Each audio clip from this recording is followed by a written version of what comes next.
Saya senyum sikit kan? Senyum sikit. Ya. Senyum sikit. Okey.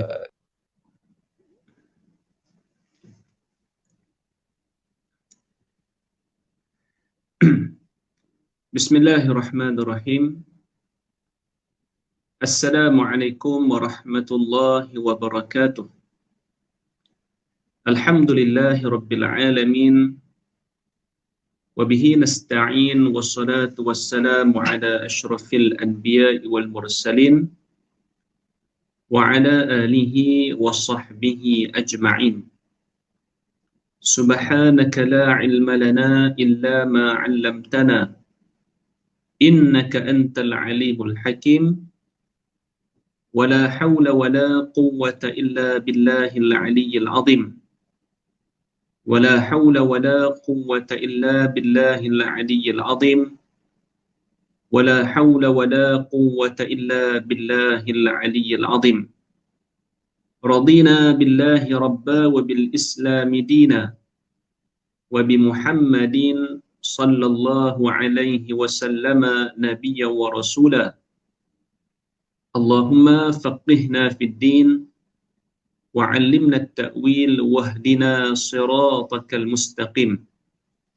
Allahumma amin, amma ba'd. Sidang penonton yang dirahmati Allah Subhanahu wa taala. Yang saya kasihi Tuan Abu Bakar dan saudara Iqbal, seterusnya muslimin dan muslimat, mukminin mukminat, mudah-mudahan dirahmati Allah Subhanahu wa taala. Pertamanya alhamdulillah, marilah sama-sama kita merafakkan dan mengangkatkan setinggi-tinggi rasa syukur kepada Allah Subhanahu wa taala, kerana dengan izin dan limpah kurnia rahmat kasih sayang daripada Allah, kita masih diberikan peluang dan kesempatan untuk sama-sama kita berada di atas muka bumi ini dengan izin daripada Allah, dengan tujuan untuk kita menghambakan diri, meningkatkan ibadah, mendekatkan diri kepada Allah Subhanahu wa taala. Alhamdulillah, malam tadi kita rehat sebentar, kita tidur, kita buangkan kepenatan ataupun keletihan yang ada pada tubuh badan kita, dan kita dapat rehat sebentar dengan lena ataupun dengan tidur. Maka pagi ini Allah Subhanahu wa taala mengizinkan sekali lagi kita bangun dan kita hidup bernafas. Mudah-mudahan dengan peluang yang ada ini dapat kita mendekatkan diri kepada Allah Subhanahu wa taala. Dan saya mendoakan semoga semua sidang penonton yang berada sama-sama pada pagi ini akan dipermudahkan urusan oleh Allah Subhanahu wa taala, insya-Allah. Pada pagi ini insya-Allah saya ingin berkongsi tentang satu tajuk seperti mana yang telah diwar-warkan di dalam poster ataupun e-poster, iaitu mengenai dengan muhasabah diri sebelum dihisab oleh Allah Subhanahu wa taala. Kan sama-sama saya nak mengajak diri saya dan juga sedang penonton sekalian supaya marilah sama-sama kita bermuhasabah, kita merenung dan kita mengkoreksi balik diri kita. Kan kita tengok balik di mana kesalahan kita, di mana kesilapan kita, di manakah kekhilafan kita, sebelum hari kiamat kelak kita semua akan dihisab oleh Allah Subhanahu wa taala. Akan semua, tidak ada yang terlepas, melainkan mereka yang mendapat kelebihan, yang dapat masuk syurga Allah Subhanahu wa taala tanpa hisab. Kan masya-Allah, itu adalah pilihan mereka yang hidup di atas muka bumi ini dengan ibadah, dengan kesungguhan, dengan mujahadah, akhirnya maka dapat masuk syurga tanpa hisab oleh Allah Subhanahu wa taala. Namun kita Kan, saya dan juga sidang penonton sekalian, kita tidak tahu adakah kita dapat kelebihan tersebut ataupun tidak. Maka sebelum kita menghadapi hari kiamat itu, sebelum kita dihisab oleh Allah Subhanahu wa taala, marilah sama-sama kita bermuhasabah dan kita melihat diri kita. Sidang penonton yang berbahagia dan dirahmati Allah Subhanahu wa taala. Muhasabah ini adalah perkara penting, perkara yang sangat diambil berat oleh seorang mukmin. Kerana hidup di dunia ini adalah hidup yang sementara. Kan? Sebab dunia ni hidup kita sementara sahaja, sedangkan hidup di hari kiamat itu adalah kekal selama-lamanya. Maka bagi orang mukmin, dia akan mengambil berat soal bermuhasabah. Sebab hidup yang sementara ini, hidup yang singkat ini, dia akan mempengaruhi keputusan ataupun apa sahaja balasan kita di hari kiamat kelak. Kalaulah dalam tempoh masa yang singkat ini kita abaikan, kita sia-siakan masanya, kan, kita tak ambil endah dengan waktu yang singkat itu, kelak kita bimbang, takut-takutnya kehidupan kita yang kekal selamanya itu akan kita kesali ataupun kita akan rasa duka cita yang berpanjangan. Karena itu orang beriman, seorang mukmin, dia akan mengambil berat dan dia akan menganggap penting untuk dia bermuhasabah pada diri dia. Dengan bermuhasabah, kan kita akan melihat dan kita akan tahu sama ada dengan muhasabah itu kita akan pertingkatkan ibadah, ataupun dengan muhasabah itu kita akan usaha meninggalkan segala kemungkaran. Oleh kerana itu, muhasabah benar penting. Dan dengan muhasabah juga kita akan tahu berapa banyak dosa kita, berapa banyak kesalahan kita. Seterusnya, bukan sekadar kita tahu, bukan sekadar kita mengingati kembali, tetapi dengan kita bermuhasabah tadi, kita akan memperbaiki diri kita. Dan orang beriman, setiap harinya ialah lebih baik daripada hari yang berlalu. Hari ini kita lebih baik daripada semalam, hari esok lebih baik daripada hari ini. Itulah sifat seorang mukmin yang sejati. Tuan-tuan sidang penonton yang dirahmati Allah Subhanahu wa taala. Perkataan muhasabah juga sering kita cakap ataupun kita sebut. Kan kita kata, tengoklah dulu diri hang tu, muhasabah diri hang tu. Kan, aku nak muhasabah ni. Jadi muhasabah ni apa sebenarnya? Kan, apa yang dimaksudkan dengan muhasabah? Baik. Kita tengok pengertian muhasabah. Baik. Muhasabah ini dia adalah perkataan daripada bahasa Arab. Dia berasal daripada bahasa Arab. Yang mana menurut bahasa, perkataan muhasabah itu berasal daripada hasaba yuhasibu, muhasabatan wa hisaban. Kalimat asalnya ialah hasaba yuhasibu, muhasabatan wa hisaban. Dan maksud kalimat ini ialah menghitung dan perhitungan. Maksud hasaba yuhasibu muhasabatan wa hisaban ialah menghitung dan perhitungan. Baik. Dan kita ada satu subjek ataupun mata pelajaran yang kita sebut dengan ilmu hisab. Kan, ilmu hisab. Ilmu hisab tu bukannya ambil straw hisab ayak dalam botol, dah. Hisab tu maknanya ialah ilmu yang kita pelajari tentang kira-kira. Kan, 1 tambah 2 berapa? Kan, 5 bahagi 1 bahagi, kan, dia ada pembahagian dia ada apa? Dia ada perbincangan ilmunya tentang perkiraan ataupun perhitungan. Jadi ilmu itu disebut dengan ilmu hisab. Kan, disebut dengan ilmu hisab. Bahkan hari kiamat itu disebut dengan yaumul hisab. Yani hari kiamat itu disebut dengan yaumul hisab. Selain daripada kita sebut yaumul qiyamah, yaumul akhirah, kan, yaumuddin. Hari kiamat itu juga disebut dengan yaumul hisab. Kenapa? Kerana hari kiamat ialah hari perhitungan. akan dikira amal kita. Baik buruk semua akan dipertimbangkan. Oleh kerana itu disebut dengan yaumul hisab.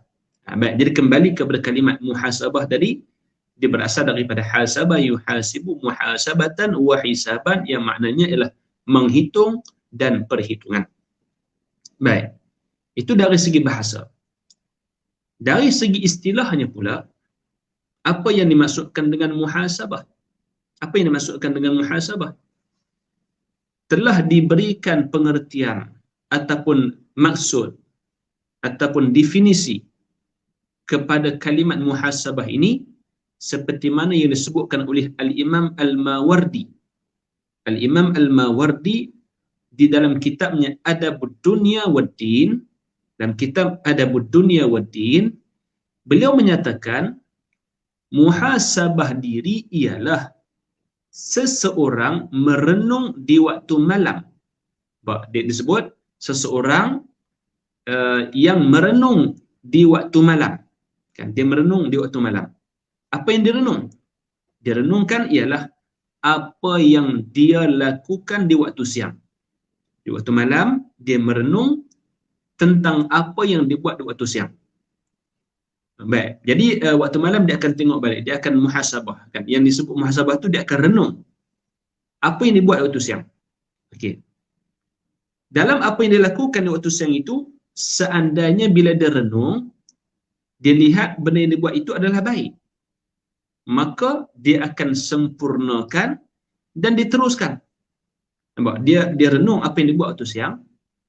Kemudian daripada pagi ni, daripada pagi kita bangun subuh apa semua, kan, dari sampai tengah hari, kemudian petang, malam, sebelum kita nak tidur, Imam Al-Mawardi kata muhasabah itu ialah waktu malam kita renung apa yang kita buat waktu siang. Kalau yang kita buat itu benda yang baik, maka diteruskan atau disempurnakan. Dan sempurnakan kebaikan yang kita buat waktu siang itu, dan juga kita teruskan. Tapi seandainya yang kita buat di waktu siang itu adalah perkara yang tidak elok, perkara yang buruk, maka digantikan dengan yang lebih baik kalau mampu. Tengok balik kan, tengok, oh siang tadi aku ada buat benda tak elok, ada buat benda salah, ada buat dosa. Baik, jadi bila dia renung di waktu malam, maka apa tindakannya? Dia akan gantikan keburukan itu dengan kebaikan jika ia berkemampuan. Jika dia mampu. Ataupun kalau dia tak mampu, dia berhenti meninggalkan perbuatan itu di waktu akan datang, di masa akan datang, dia akan tinggalkan. Jadi ini definisi yang disebutkan oleh Al-Imam Al-Mawardi di dalam kitabnya Adabud Dunya Waddin. Baik. Sidang penonton yang berbahagia dan dirahmati Allah Subhanahu wa taala sekalian. Muhasabah ini adalah perkara yang diberikan penekanan oleh agama. Dan soal muhasabah ini diberikan penekanan oleh agama. Oleh kerana itu, bila kita sebut ia adalah perkara yang disebut ataupun yang ditekankan oleh agama, maka sudah tentu ada dalilnya. Sudah tentu ada rujukannya. Baik, kita lihat apakah dalil yang menyentuh tentang muhasabah ini. Baik, dalil yang paling besar sekali ialah daripada Al-Quran. Okay, kita tengok dalil daripada Al-Quran. Sedang penonton mungkin boleh buka Al-Quran, boleh tengok. Kalau tidak pun tak ada Quran, boleh tengok dalam telefon masing-masing. Kan kita ada telefon, dan telefon kita masukkan Al-Quran. Kita masukkan Al-Quran terjemahan. Baik, kita buka tengok. Di dalam surah Al-Hashr iaitu surah yang ke-59. Surah Al-Hashr surah yang ke-59 di dalam ayat yang ke-18. Surah 59 surah Al-Hashr ayat 18.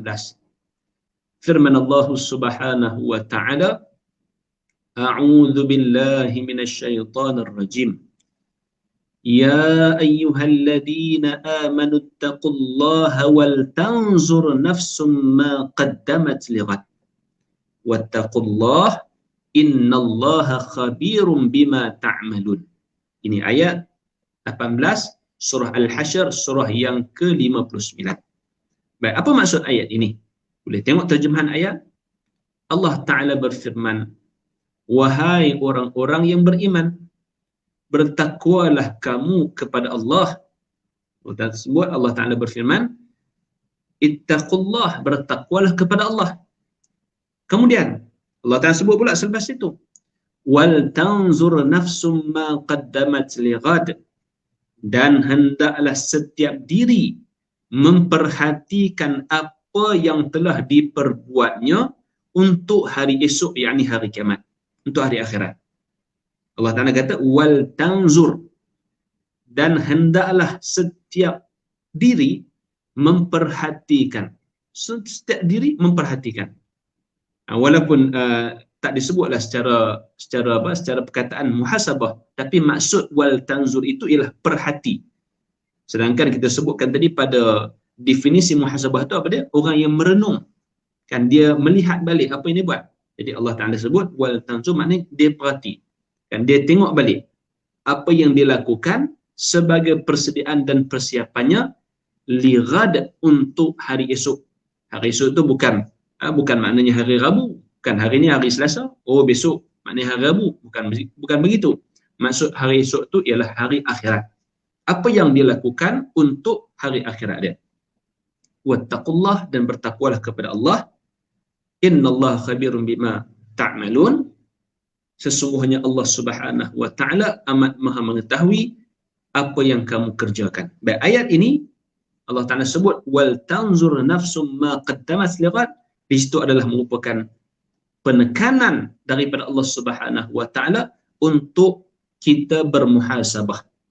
Dalam ayat ini Allah perintahkan, sebab dia datang dengan wal tanzur, dia adalah perintah, suruhan. Allah Ta'ala suruh kita merenung, suruh kita tengok diri kita, perhatikan diri kita, apa yang akan kita bawa untuk bertemu dengan Allah Subhanahu wa Ta'ala. Baik, kemudian di dalam surah An-Nazi'at, iaitu surah yang ke-79, surah An-Nazi'at surah yang ke-79, pada ayat yang ke-40 hingga ayat 41, dua ayat ini, ayat 40 dan ayat 41, dalam surah An-Nazi'at surah yang ke-79, yang mana Allah Subhanahu wa Ta'ala menerangkan bahawa balasan baik, iaitu balasan syurga, adalah bagi mereka yang melakukan muhasabah. Kan? Siapa yang melakukan muhasabah, maka balasannya Allah Ta'ala sebut dalam surah An-Nazi'at ayat 40 dan 41, balasannya ialah syurga Allah Subhanahu wa Ta'ala. Ayatnya berbunyi, wa amma man khafa maqama rabbih wa nahan nafsa 'anil hawa fa innal jannata hiyal ma'wa. Artinya, dan adapun orang-orang yang takut kepada kebesaran Tuhannya dan menahan diri dari keinginan hawa nafsunya. Jadi dia tahan diri nafsunya, kan apa yang diinginkan oleh hawa nafsu dia tahan. Dia tahan ini dengan dia bermuhasabah, renung balik. Oh, nafsuku nak suruh buat macam ni, nafsuku selalu membujuk begini-begini dan sebagainya, maka dia pun tahan. Wa nahan nafsa 'anil hawa. Dia takut kepada Allah Subhanahu wa Ta'ala, kemudian dia menahan nafsu, menahan diri daripada keinginan hawa nafsu dengan dia bermuhasabah. Baik, kemudian Allah Ta'ala sebut ayat 41, fa innal jannata hiyal ma'wa, maka sesungguhnya syurgalah tempat tinggalnya. Akan syurga tempat tinggal bagi siapa? Orang yang takut kepada Allah Subhanahu wa Ta'ala, kemudian dia menahan dirinya daripada bujukan ataupun keinginan hawa nafsu dengan maksud dia bermuhasabah. Baik. Itu ayat yang kedua. Ataupun dalil yang kedua daripada Al-Quran. Selain daripada itu, kita tengok pula di dalam surah Asy-Syams. Kan boleh buka tengok dalam surah Asy-Syams, iaitu surah yang ke-91, pada ayat yang ke-9 hingga ayat yang ke-10, ayat 9 dan juga ayat 10. Di sini Allah Subhanahu wa Ta'ala menjelaskan kejayaan bagi orang-orang yang memuhasabahkan dirinya. Manakala orang yang tidak bermuhasabah pula adalah orang yang rugi. Kan, siapa yang muhasabah, Allah Ta'ala nyatakan bahawa dia adalah orang yang berjaya. Siapa yang tidak bermuhasabah adalah orang yang rugi. Allah Ta'ala menyebut, qad aflaha man zakkaha wa qad khaba man dassaha. Surah Asy-Syams ayat 9 dan juga ayat 10. Maksudnya ialah sesungguhnya beruntunglah orang yang mensucikan jiwa itu. Beruntung, maknanya berjaya. Siapa-siapa yang menyucikan jiwanya, dirinya, dengan dia bermuhasabah. Dan sesungguhnya merugilah orang yang mengotorinya.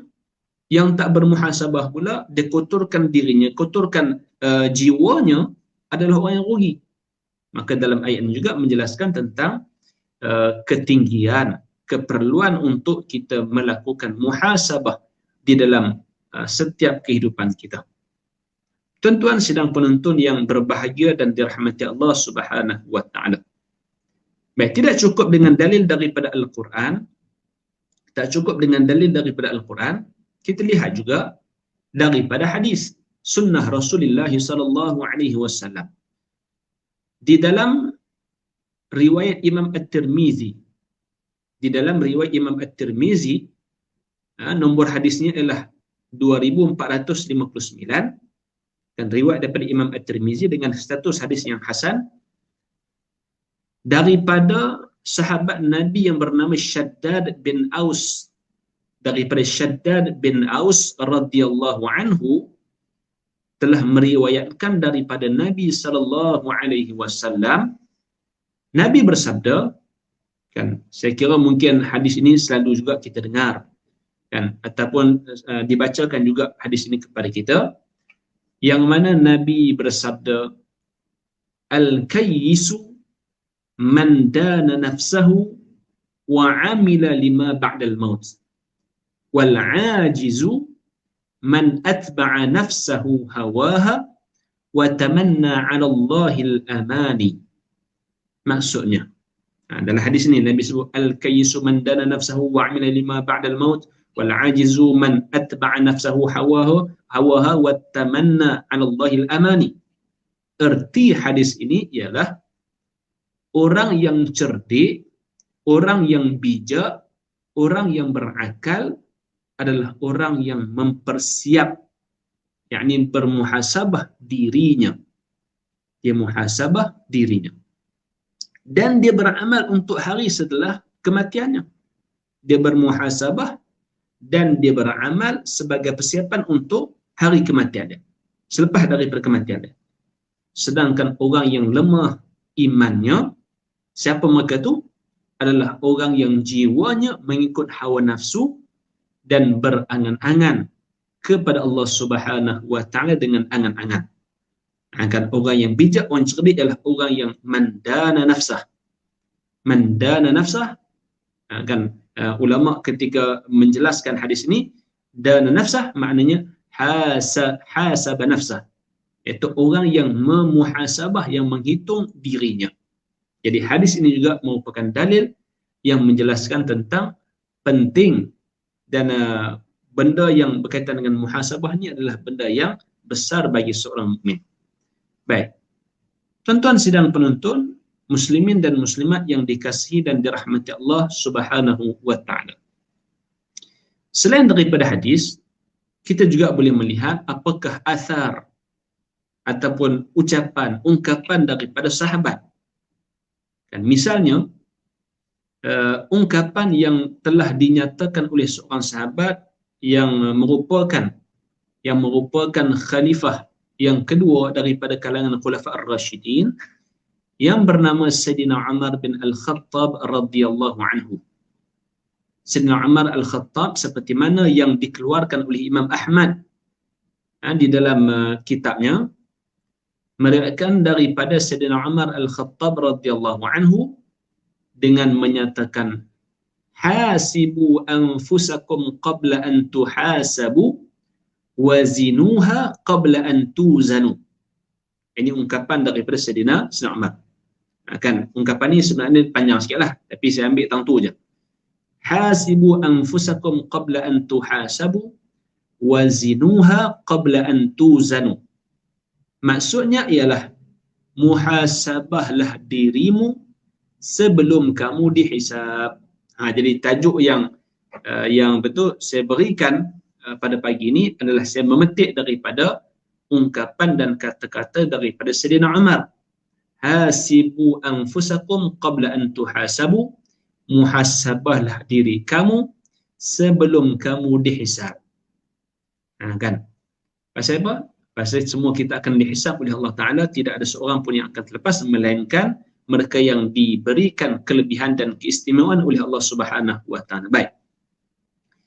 Sebelum Allah Ta'ala hisab kita, yang mana hisab Allah Ta'ala adalah hisab yang paling detail, paling terperinci. Tak ada satu benda yang terlepas. Apa yang kita buat, apa yang kita makan, apa yang kita ucap, semuanya akan dihisab, akan dikira, akan ditimbang. Masya Allah. Jadi sebelum dihisab oleh Allah Ta'ala, kita hisab diri kita, kita muhasabah diri kita. Aku kata apa? Apa yang aku ungkapkan, apa yang aku cakap, apa yang aku lakukan, apa yang aku kan. Jadi kita muhasabah dulu. Sebelum besok Allah Ta'ala yang hisab kita. Kerana hisab Allah Ta'ala adalah sangat-sangat terperinci. Sangat-sangat terperinci. Sebab itu dalam Quran Allah Ta'ala sebut juga bagaimana ungkapan orang-orang yang apabila dihisab amalnya, besok dia kata apa? Ya Allah, dia kata, tak ada satu benda pun yang ditinggalkan, semua akan dikeluarkan balik, akan ditunjulkan balik. Tak kira besar ataupun kecil. Kan? Tak kira yang kecil ke yang besar ke, semua akan dihisab. Allahu Akbar. Itu sebagaimana yang diungkapkan ungkapannya, dan Allah Ta'ala sebutkan ungkapan itu di dalam Al-Quran. Maknanya seperti mana yang disebutkan athar ini daripada Sayyidina Umar Al-Khattab, menyuruh kita untuk bermuhasabah sebelum kita dihisab oleh Allah Subhanahu Wa Ta'ala. Hasibu anfusakum qabla an tuhasabu wazinuha qabla an tuzanu. Dan timbanglah dirimu, timbanglah amal kamu sebelum kamu ditimbang oleh Allah Subhanahu Wa Ta'ala. Tengok, aku ni amal baik dengan amal jahat mana banyak? Kan amal yang mendekatkan kepada Allah dengan amal yang menjauhkan diri daripada Allah Ta'ala, mana yang lebih banyak? Jadi kita timbang. Kan kita kenal diri kita. Kita tahu siapa kita dan apa yang kita buat. Orang mungkin tak tahu. Dan macam sidang penonton lah, mungkin tak tahu apa yang saya buat. Dan saya pun tak tahu apa yang tuan-tuan sidang penonton buat. Kita tidak tahu. Bahkan kadang-kadang bukan orang yang tak kenal kita tidak tahu. Kadang-kadang yang duduk dekat dengan kita pun tak tahu. Kan jiran sebelah pun tidak tahu. Barangkali mungkin pasangan hidup kita pun tak tahu apa yang kita buat. Tapi kita tahu apa yang kita buat. Nampak? Jadi kita timbang amal kita. Kita tengok amal kita macam mana. Sebelum amal kita itu akan dihisab oleh ataupun ditimbang oleh Allah Subhanahu Wa Ta'ala. Akan batu hari kiamat juga disebut dengan Yaumul Mizan, hari timbangan. Kan hari timbangan. Jadi Yaumul Hisab, Yaumul Mizan, kan hari perhitungan, hari timbangan, semua itu akan kita lalui bila sampai masanya dan ketikanya nanti. Baik, sedang penonton yang dikasihi dan dirahmati Allah Subhanahu Wa Ta'ala sekalian. Kemudian, bila kita bercerita tentang muhasabah ini tadi, muhasabah dibahagikan kepada beberapa bahagian. Kan, muhasabah itu kita boleh lihat kita nak muhasabah apa. Kan, kita nak muhasabah apa. Jadi bila kita nak muhasabah apa, kita boleh bahagikan kepada beberapa bahagian. Kan, orang sebut muhasabah. Jadi nak muhasabah apa? Jadi pagi ni kita nak kupaskan benda apa yang kita nak muhasabah. Baik. Boleh kita bahagikan kepada beberapa bahagian muhasabah. Dan kita boleh bahagikan kepada beberapa bahagian muhasabah. Yang pertama, yang pertama kita nak muhasabah apa? Yang pertama kita muhasabah tentang ilmu pengetahuan kita. Ilmu kita. Kita tengok balik, kita cek balik. Ilmu aku ni, ilmu fardu ain macam mana? Kan? Ilmu fardu kifayah, okey, bagus, alhamdulillah. Tapi ilmu yang penting untuk kita ialah ilmu fardu ain yang setiap orang mesti kena pelajari dari sudut akidahnya, kan, belajar tentang tauhid, ilmu untuk mengesahkan Allah Subhanahu wa taala, mengenali Allah, kan, berpandukan kepada dalil-dalilnya, kan. Jadi ilmu tentang akidah. Kalau kita tidak ada ilmu tentang akidah yang jelas, yang betul, kita bimbang. Takut-takut kita berpegang dengan kefahaman yang bercanggah daripada Islam. Wal'iyazubillah. Nampak? Jadi kita kena muhasabah. Ni kalau orang tanya benda-benda basic tentang akidah, aku tahu tak ni? Aku faham tak ni? Nampak? Itu benda yang kita nak kena tahu secara umumnya berkaitan dengan ilmu akidah. Ilmu tentang apa? Ilmu tentang ibadah dan ilmu fiqh. Ilmu basic. Ilmu basic macam mana kita nak solat, kan, apa benda-benda yang fardu dalam solat, kan, rukun-rukun solat. Kemudian kita nak berwuduk, kita nak menyucikan diri, itu adalah ilmu fardu ain. Kita muhasabah tengok, aku ni ilmu fardu ain aku macam mana. Kita muhasabah. Kemudian ilmu tentang apa? Setelah tentang ibadah, kan, kita ada ilmu tentang akidah. Kemudian kita ada ilmu tentang ibadah. Dan kita ada juga ilmu tentang akhlak. Dan aku ni ada tak ilmu tentang akhlak? Pelajari tak tentang akhlak? Tengok tak akhlak Nabi itu bagaimana? Akhlak para ulama, kan, para sahabat salafus salih, kita pelajari. Jadi kita muhasabah diri kita tentang ilmu pengetahuan. Kalau kita bekerja dan kita bersungguh-sungguh untuk mencari ilmu keduniaan, kenapa tidak kita juga berusaha bersungguh-sungguh untuk mendapatkan ilmu akhirat? Sebab ilmu akidah, ilmu ibadah, ilmu akhlak ini, dia tidak terhenti setakat di dunia, bahkan dia akan membawa kita kepada hari akhirat. Kalau kita tidak kenal Allah Subhanahu wa taala, macam mana keadaan kita besok di hari kiamat? Kalau solat kita tak betul, solat kita tidak sah, macam mana kita besok di hari kiamat? Kalau akhlak kita tidak ada, bagaimana keadaan kita di hari kiamat? Nampak? Karena itu adalah ilmu yang bersangkutan dengan akhirat. Nampak? Jadi kita muhasabah. Ini yang pertama, bahagian pertama, kita muhasabah tentang ilmu pengetahuan kita. Saya balik kita duduk, kita renung. Kan sekarang ni PKP, duduk rumah tak boleh pergi mana, kan, majoriti kita lah tak boleh pergi mana, duduk rumah. Kita muhasabah tengok ilmu aku ni macam mana, kan. Baik. Yang kedua ialah kita bermuhasabah pada amalan yang kita lakukan, sama ada baik ataupun buruk. Kan kita muhasabah tentang amalan. Amalan ni kan ada, kan, ialah kita ni manusia yang lemah. Kadang-kadang kita buat salah, kadang-kadang kita buat dosa, dan insya-Allah kita cuba perbanyakkan ibadah. Jadi pada perkara ataupun amalan yang kita lakukan itu seandainya baik, maka kita teruskan istiqamah. Kita bersungguh-sungguh. Kita tingkatkan, kita cuba banyakkan lagi, kalau tak boleh banyak pun kita istiqamah, konsisten dalam ibadah kita. Kan misalnya apa dia? Solat. Solat tu wajiblah berjamaah. Kan? Walaupun PKP ni kita boleh berjamaah dengan ahli keluarga kita. Kan duduk rumah. Kan? Yang suami, yang ayah boleh jadi imam. Kan? Ibu, isteri boleh jadi makmum, anak-anak boleh ikut ayah. Jadi kita tengok amalan kita. Kalau baik, kita konsisten, kita istiqamah. Boleh banyakkan lagi, kita banyakkan. Tapi kalau amalan kita tu amalan yang buruk, kalau amalan itu buruk, maka tuan-tuan, dengan muhasabah tadi ni, kita akan usaha untuk tinggalkan, di samping kita memohon taubat, mohon pengampunan daripada Allah Subhanahu wa taala. Yang dosa ni bukannya boleh kita, aku buat dosa no, aku buat salah no, biar lagu tu dia, tak boleh. Kita kena bertaubat, kita mohon ampun pula daripada Allah Subhanahu wa taala. Jadi kita nak boleh minta ampun itu dengan kita bermuhasabah. Muhasabah dari sudut amalan kita. Kan? Begitu juga muhasabah daripada amalan ni, kita boleh tengok apa yang kita makan, akan makanan kita, sumber kita. Muhasabah tengok.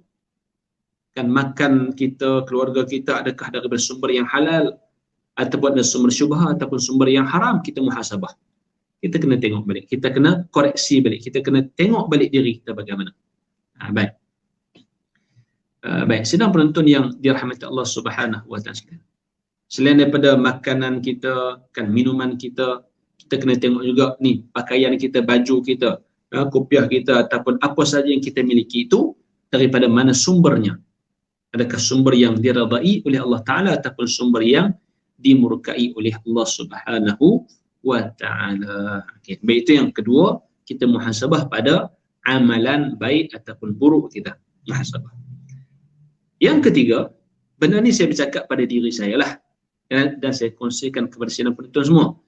Akan saya bercakap pada diri saya dan juga saya kongsikan kepada semua. Yang ketiga, kita nak bermuhasabah pada akhlak kita. Kita muhasabah pada akhlak kita. Tengok akhlak kita macam mana. Apa keadaan kita apabila berhadapan dengan orang? Kan akhlak kita dengan diri kita dulu. Akhlak kita dengan diri kita. Dengan diri kita pun ada akhlak-akhlaknya. Kan ada akhlak-akhlaknya. Kita kena jaga diri kita. Kan kita kena jaga kehormatan diri kita.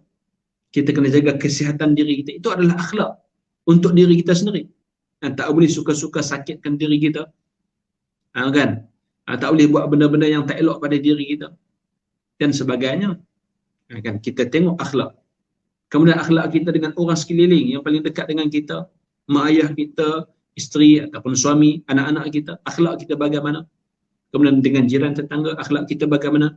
Dengan rakan sekerja kita, dengan kawan-kawan kita, kita lihat pula muhasabah pada akhlak. Muhasabah pada akhlak. Adakah aku mencontohi akhlak baginda Nabi sallallahu alaihi wasallam ataupun jauh daripada akhlak Nabi sallallahu alaihi wasallam? Kita muhasabah tengok. Baik. Sedang penonton yang dikasihi dan dirahmati Allah Subhanahu wa taala sekalian. Sebab itulah Al-Imam Al-Hasan Al-Basri rahimahullahu taala radhiyallahu anhu, Al-Imam Al-Hasan Al-Basri dia pernah menyebutkan orang mukmin ini, orang beriman ini, dia tidak akan melangkahkan kakinya melainkan dia akan muhasabah dirinya, dia akan hisab dirinya.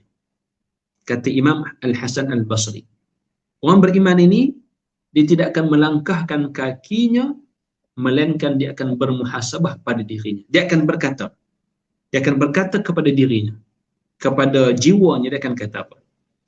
Madza aradti ta'malina? Apa yang kamu nak buat? Yang orang beriman ni, dia akan kata kepada dirinya, kamu nak buat apa? Apa yang kamu nak buat? Dia nak melangkahkan kakinya, dia akan berkata kepada dirinya, apa yang kamu nak buat? Baik. Wa madza aradti ta'kulin? Dia akan tanya lagi, apa yang kamu nak makan? Wa madza aradti tashrabin? Apa yang kamu nak minum? Nampak? Dia akan bermuhasabah. Ini kata Al-Imam Al-Hasan Al-Basri, orang beriman dia akan bertanya begitu. Sehingga dah dijawab, barulah dia akan melangkahkan kakinya. Apa yang kamu nak buat? Nafsu akan kata, ataupun diri akan kata, saya nak buat kebaikan. Bila tanya apa yang kamu nak makan, jiwa tadi, diri tadi akan kata, saya nak makan benda yang halal. Apa yang kamu nak minum? Jiwa tadi, diri tadi akan jawab, saya nak minum benda yang halal. Barulah dia akan melangkahkan kaki. Sebaliknya, wal fajir, manakala orang yang melakukan dosa, orang yang jauh daripada Allah Subhanahu wa taala, yamdi qadaman, dia akan melangkahkan kaki, la yuhasibu nafsahu, dia tidak akan muhasabah dirinya. Dia buatlah apa saja. Dia rasa nak makan itu, rasa nak buat benda yang haram, rasa nak buat, dia akan melangkah. Pasal apa? Dia tidak memuhasabahkan dirinya. Baik, jadi kita yang ketiga tadi, muhasabah pada akhlak. Tengok akhlak kita bagaimana. Yang keempat, kan, yang keempatnya ialah kita melihat pula muhasabah dari sudut hubungan kita dengan Allah Subhanahu wa taala. Allah Taala. Bagaimana hubungan kita? Adakah hubungan kita dengan Allah Taala ni sewaktu kita susah saja baru kita memohon daripada Allah? Waktu kita tersepit, waktu kita ada benda-benda yang menekan kita dengan kerja, dengan tugasan, dengan benda-benda yang lain, kita memohon daripada Allah, ya Allah bantu aku, tolong aku. Tapi waktu kita senang, kan, waktu kita sihat, waktu kita lapang, kita melupakan Allah. Tengok pula muhasabah hubungan kita dengan Allah Subhanahu wa taala.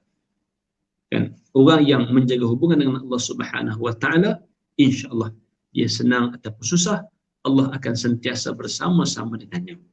Baik, yang kelima, kita muhasabah pula hubungan kita sesama makhluk. Tengok hubungan kita dengan makhluk bagaimana. Walaupun makhluk tu tak kiralah manusia ke ataupun haiwan. Kan, makhluk tu boleh jadi manusia dan juga boleh jadi haiwan. Ada orang dia baik dengan orang lain, tapi dengan haiwan dia buat inaya kat haiwan. Wal'iyazubillah. Jadi muhasabah tengok diri kita dengan hubungan kita sesama manusia ataupun hubungan kita dengan makhluk-makhluk yang lain. Tuan-tuan sidang penonton yang dirahmati Allah Subhanahu wa taala. Satu pesanan yang disebutkan oleh seorang ulama yang namanya ialah Maimun bin Mihran. Maimun bin Mihran dia pernah menyebut, la yakunul 'abdu taqiyan hatta yakuna li nafsihi ashaddu muhasabatan min asy-syariki li syarikih. Dia kata apa? Maimun bin Mihran disebut, seseorang hamba itu tidaklah menjadi seorang yang bertakwa sehingga dia memuhasabah ataupun dia menghisap dirinya lebih dahsyat daripada kawan kepada kawannya. Kan? Tidaklah seorang hamba itu menjadi seorang yang bertakwa sehingga dia lebih memuhasabah dirinya daripada seorang kawan kepada kawan. Kemudian dia kata apa? Walihada qila, oleh kerana itu dikatakan, an-nafsu kasyarikil khawan illam tuhasibhu dhahaba bimalika. Dia kata apa? Diri ataupun jiwa nafsu ini seperti seorang kawan yang mengkhianati. Dia kata apa? Nafsu ni ibaratnya seperti kawan yang mengkhianati. Kalau kamu tidak menghisapnya, kamu tidak berhati-hati dengannya, dhahaba bimalik, dia akan bawa lari harta kamu. Dia akan bawa lari harta. Maksudnya apa dia? Kita ada kawan. Kan? Kita ada kawan dan kawan kita juga mungkin ada kawan. Jadi bila kita berkawan, ya betul kita berkawan, kita menjaga hubungan sesama manusia, tapi hati-hati kena ada. Kan, berhati-hati itu kena ada. Kalau kita tidak mengambil berat ataupun kita mengambil enteng tentang hubungan kita dengan sahabat ataupun kenalan kita, dibimbangi dia buat lari duit ataupun harta. Akan dia buat lari harta kita, dicuri harta kita sebab kita tidak berhati-hati. Maka begitu juga dengan nafsu, dengan jiwa, dengan diri kita. Kalau kita tidak bermuhasabah, kita tidak cek diri kita, kita bimbang, kita ni akan dibawa lari oleh nafsu kita. Kita yang ikut dia, bukan dia ikut kita. Okay. Seperti mana kawan yang kita anggap tidak ada apa-apa, rupanya dia bawa lari harta kita. Baik. Jadi muhasabah adalah perkara yang besar dan penting untuk kita. Baik, jadi itu adalah lima bahagian daripada muhasabah yang telah kita bicarakan. Baik, kemudian yang terakhirnya insya-Allah kita akan kupaskan juga dalam tempoh masa yang masih berbaki ini. Saya difahamkan tempoh hanya 45 minit. Kan, tempoh hanya 45 minit. Insya-Allah mungkin saya berhenti 45 minit ataupun lajak sikit pun 46 minit lah, kan, supaya tidak terlalu panjang. Baik, kemudian yang terakhirnya adalah apakah faedah? Apa faedah daripada kita muhasabah diri kita? Benda yang baik ini sudah tentu mendatangkan kebaikan, mendatangkan faedah, benda yang bermanfaat. Jika Allah Subhanahu wa taala suruh kita bermuhasabah, sudah tentu ada dia punya faedahnya. Kan, sudah ada kebaikannya. Baik, jadi kita nak tengok apakah faedah daripada bermuhasabah. Ada banyak dia punya faedah, tetapi saya nak kongsikan hanya ada 5 di sini. Yang pertamanya apa dia? Dengan muhasabah kita dapat tahu kelemahan diri kita. Kan, kita akan tahu, oh kita ni lemah. Dan dengan pengetahuan kita tentang kelemahan diri akan dapat menghalang kita daripada rasa sombong. Kan, kalau kita tahu kita ni lemah, maka kita akan rasa apa? Aku tak layak sombong pun. Sebab apa? Aku ada kelemahan. Itu pertama. Yang kedua, hikmahnya ataupun faedahnya ialah dengan kita bermuhasabah kita akan dapat merasai rahman Allah Subhanahu wa taala. Kenapa? Sebab bila kita muhasabah, kita tahu banyaknya salah aku buat, banyaknya dosa aku buat. Tapi Allah Taala masih memberikan nikmatnya kepada kita. Allah Taala masih panjangkan umur kita. Kalau ikut dosa ataupun kesalahan kita buat itu, Allah Taala boleh turunkan azab kepada kita. Tapi Allah Taala tak turun, mana kita dapat rasa rahmatnya Allah kepada kita. Ini adalah faedah daripada kita bermuhasabah. Yang ketiga, dengan bermuhasabah kita akan dapat menjaga hubungan kita dengan Allah Taala dan juga dapat menjaga hubungan sesama makhluk. Kan pasal kita dah kita muhasabah tadi, kita tengok hubungan kita macam mana. Maka dengan bermuhasabah kita dapat menjaga hubungan dengan Allah dan juga menjaga hubungan sesama makhluk. Yang keempat, kita dapat memanfaatkan waktu dengan sebaik mungkin. Kan masa kita ni ada, setiap orang ada 24 jam. Jadi bila kita bermuhasabah, kita menggunakan masa kita dengan sebaik mungkin. Sebelum kita nak tidur, kita muhasabah tengok hari ni kita buat apa. Kan? Sebelum kita nak tidur waktu malam, kita muhasabah daripada pagi tadi sampai kita nak tidur apa yang kita buat. Jadi kita menggunakan masa yang ada dengan sebaiknya. Yang kelima faedah kita bermuhasabah ialah dapat menenangkan hati serta mendapat petunjuk hidayah daripada Allah Subhanahu wa taala. Dengan kita muhasabah, oh aku dah buat salah, ya Allah ampunkan aku. Kan, oh ada kebaikan aku buat, aku akan teruskan. Jadi kita akan rasa tenang hati dan kita mendapat petunjuk daripada Allah Subhanahu wa taala. Jadi itulah faedah daripada kita melakukan muhasabah. Jadi saya mengajak kepada diri saya dan juga kepada sidang penonton sekalian, dengan tempoh masa yang ada ini, kita masih hidup di atas muka bumi ini, gunakanlah dengan sebaik mungkin, dengan kita beramal, kita beribadah, dan dalam masa yang sama kita bermuhasabah terhadap diri kita. Jadi mudah-mudahan dengan kita bermuhasabah, kita akan pertingkatkan amalan, kita pertingkatkan diri kita dengan kebaikan, dan dengan itu mudah-mudahan Allah Ta'ala redha kepada kita dan Allah Ta'ala rahmati kita, dan mudah-mudahan semua kita ni besok di hari kiamat akan dipermudahkan hisab dan akan dimasukkan ke dalam syurga Allah Subhanahu wa taala. Jadi saya kira cukup sekadar itu dahulu. Mudah-mudahan ada faedah dan manfaat untuk kita bersama, dan mudah-mudahan Allah Taala memberikan kefahaman kepada kita semua insya-Allah. Jadi saya ucapkan sekali lagi terima kasih kepada semua sedang penonton, dan saya minta maaf di atas segala kekurangan dan juga ketaksiran. Yang baik itu sesungguhnya daripada Allah Subhanahu wa taala, yang buruk yang lemah daripada diri saya sendiri. Hakikatnya semua adalah datang daripada Allah Subhanahu wa taala. Aqulu qawli hadha wa astaghfirullahal azim li wa lakum. Assalamualaikum warahmatullahi wabarakatuh.